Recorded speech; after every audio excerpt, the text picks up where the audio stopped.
Last month, we made over £200,000 in front-end revenue, but we also got 80% of our clients to renew. So it's all well and good you making all these big sales from the front end, but if you can't get them to renew, you're not going to build a big business. But I'm going to show you in this video on how we actually get to do that step by step, and how we get 7- and 8-figure businesses to renew and want to work with us for longer. So this video is going to be incredibly detailed and show you the exact how to do that, so you can plug and play it straight into your business.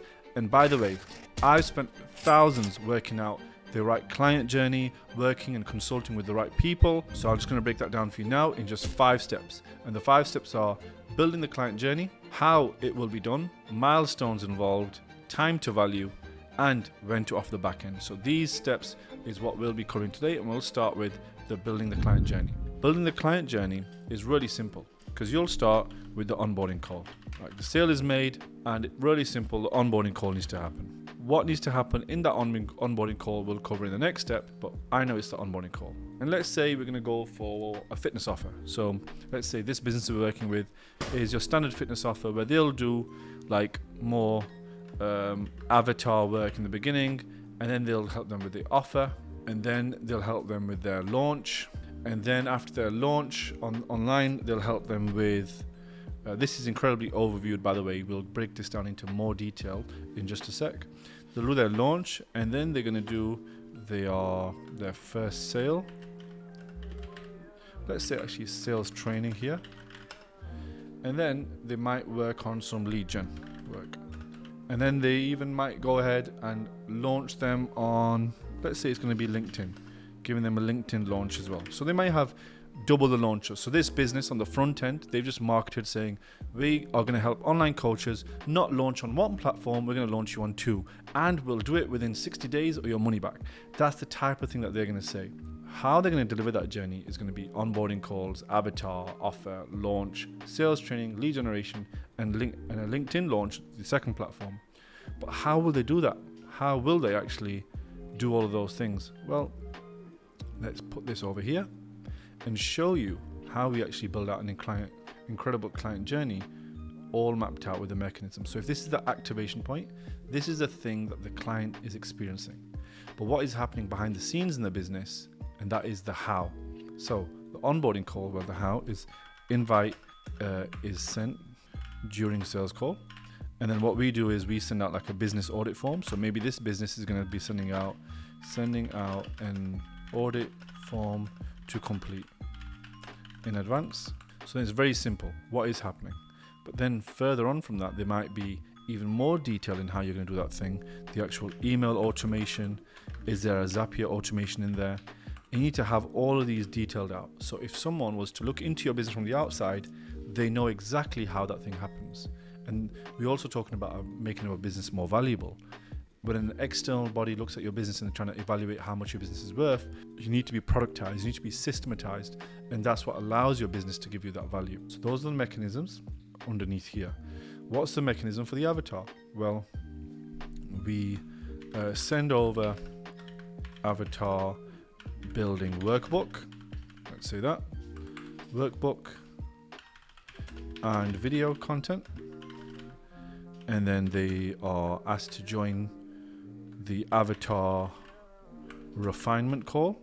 And then they also, so this is the things that they're doing to be able to get them to get through this activation point.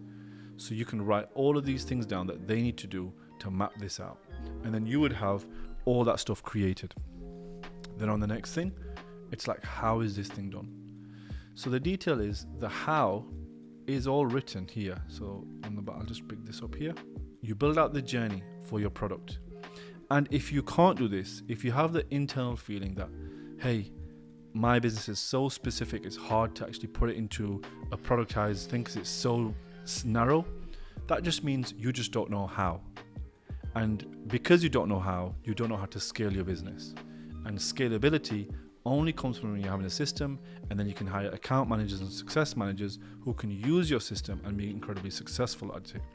We deliver sales training and sales consulting at the highest level, but we're able to do it where we can give one of our account managers a certain amount of clients before they are maxed out, and we actually don't give them a lot because we know within B2B consulting it's an extremely low number from what a CSM can handle compared to, let's say, a fitness offer like this. In a fitness offer like this, one person can handle 50 to 70 clients. And because they can handle 50 to 70 clients, it makes it so much simpler. Because there's group calls, they're going through a format, it's not as granular they need to go in, all the course content is there, and they just need to guide them through that course content on the group calls. And there's probably some one-on-one chat with it as well. And many biz fitness offers may not even have that level of detail, but as long as they have good content and they have great ideas on that, and they know that the journey the client's supposed to run, they can absolutely scale their business. And now for your offer, whatever offer you're thinking of developing, this is how you need to have that down pat. Now, if you're a business owner who's making a lot more money right now and you don't have this, this is something that will massively increase the amount of clients that you can hold. But now I'm going to show you inside of my business and show you the third point on the milestones. So point number 3, which I'll bring with me down here, is all about the milestones. And milestones are the key points in the customer's journey that they need to experience to see success.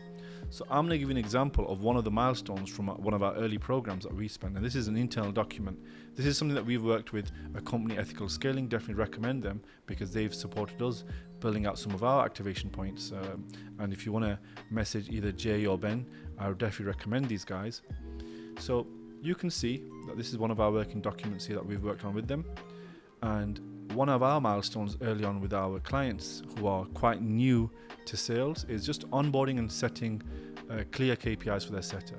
So this is an entrepreneur who's maybe making 30, 40, 50,000 a month, and they now need setters for their leads. So how do we do that? Well, in the first 20 days, we know that we're going to help them onboard a setter with clear KPIs.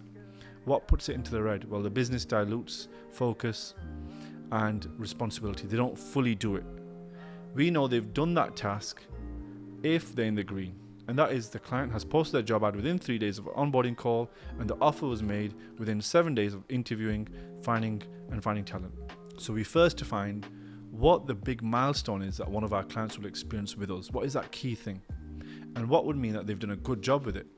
But what are the potential things that could happen within that milestone? Well, for the client, it's they finally managed to hire someone with a clear role and can be managed to hit those numbers. That's a great win for the client. That's the first time they might feel like a great amount of relief from the investment that they've made with us very early on, within the first few days, as you can see. And then what did we do? Well, we sent over a task on our hiring systems, showing them how to hire, giving them clear instructions on hiring and onboarding, and providing content and follow-up.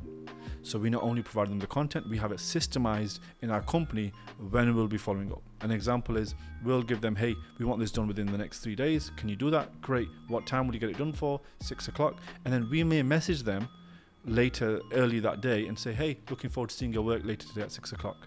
So that level of accountability that we provide to a business owner just gets the job done, because business owners are so busy doing everything, but we get them to focus on the money-making tasks first. But at the same time, what are the potential risks that one of our clients can go through? Well, if they don't hire, if they've not hired before, they can get overwhelmed. So we need to actually reassure them and go over, hey, I know it's your first time, but we're going to actually guide you through this process. And we'll actually maybe organize a call with them if they need it. So that shows you our milestone that we want to achieve with our client. So in your client journey, just to go back on here, you map out your journey and then you put on the first milestone. So in this specific journey here on this fitness offer, they've done their avatar, they've done their offer, and they've launched, but their first bit of milestone might be their first sale is made, so which could come after the sales training here or after the lead generation. And when they've made their first sale, they've got their first milestone. So in this scenario, it would be way more detailed on what would stop them, which might be their sales skills or lead generation skills or not enough leads, and what would be put them in the green. Well, they've made that sale, they made their first high ticket sale. So that clearly shows you how we actually map out the milestones and how to actually productize your business. Now, how do you ascend people up and actually do more back-end offers? Because that's what you came here for. Well, there's two ways to think about it. When a client invests with us, we think about time to value all the time. I think about how can I make a client their money back within their first 3 weeks. Because if you make a client their money back, the entire investment they made with you within the first 3 weeks, they're more likely to tell their friend, they're more likely to renew because they saw a return on their investment. They now trust you, they're now even more bought in. Like an example of time to value for us is we try to make the client's money back within 30 days. So if they invest into our sales consulting services for their company, we come up with tactics on their systems and their processes, their people, their pricing. We look at everything and think, where is their opportunity here to make them their money back and get their revenue up to where it should be. And when we come up with that tactic and we deliver on it, the time to value is a certain amount of days. So we have a time to value of 30 days for their money back. And that's one thing that we really think about and we obsess over how we can get that lower and lower. Currently we're thinking, how can we get that down to 25 days? What do we need to put in place? We just now need to do something sooner, provide them more support sooner on, maybe add on an additional call. Whatever we can do to give time to value and reduce the days, so I'll put this in days, and hopefully it's not too long for you guys. So you have to have this journey mapped out. Then you will say, how will it be done? Then you'll do all the milestones, all the key points, and then you know the time to value. And the last thing is when to offer the back end. And when to offer the back end is, well, if you've made them the money back, you now feel way more confident. But you offer them the back end offer when the first journey is completely mapped out and the second journey is completely mapped out. But then you have a point of, hey, at the end of this first journey, they will get to here. So they will get to, let's say, 100k revenue for us. And at the start of their second journey, it might be they start at 100k revenue and they get to 200. And most of the companies that work with us, they'll hit their 200k a month and then they want to hit 500k a month, and we'll say, right, now you need a sales manager. Now we're going to get you a sales manager installed and show you how to do the next phase. And those milestones and that time to value and wrapping that all up and knowing when to actually ask for the back end offer. And we often have the back end offer, let's say it's a 12-week program, we'll ask for it on week 8.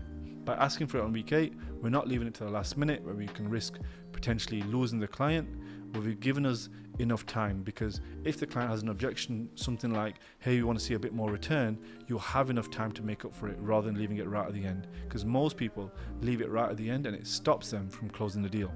So in this video, we've covered, hopefully very tactically for you, how to build a client journey in the activation points, how will it be done, the mechanism, how you will do that thing, the milestones, the key things that need to happen in the client's journey, the time to value, how you have to think about the client's journey and how to reduce the amount of days or weeks that they can get a return on their money, and when to offer the back end. And of course, having a strategic element to your back end.